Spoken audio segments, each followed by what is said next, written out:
以前一直行清純路線，口口聲聲話自己係A0從未拍過拖嘅星夢小花鍾柔美，最近可以話係形象大破產。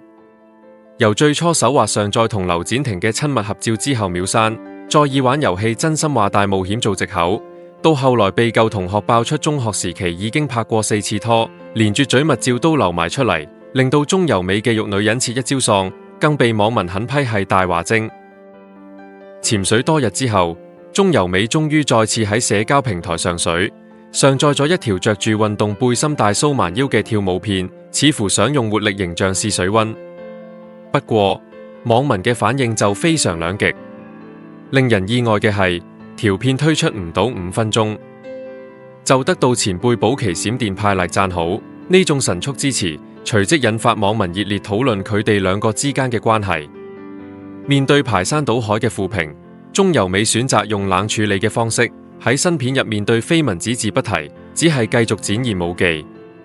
但係網民明顯唔買賬，紛紛留言諷刺佢今次拍片係咪又輸咗 Truth or Dare？ 甚至有人開玩笑話，大家信鍾柔美係零，定係信我係秦始皇？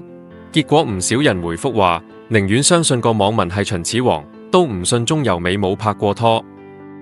其實唔少理性嘅網民都認為，19歲女仔拍拖係好正常嘅事，根本唔需要刻意去扮A0嚟維持清純形象。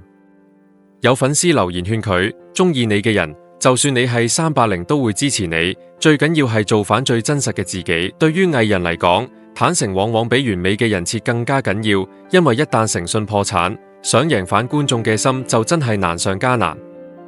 由極力維護A0人設到被舊照同舊同學踢爆，你認為鍾柔美今次形象崩壞，最大責任應該歸咎於佢本人嘅不誠實，定係背後團隊設定嘅玉女形象太過脫離現實？V 對於一個19歲嘅偶像嚟講，有拍拖經驗同事業發展，係咪真係一件無法共存嘅事？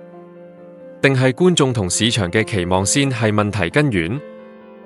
歡迎你喺留言區理性討論，分享你對偶像人設同誠信嘅睇法。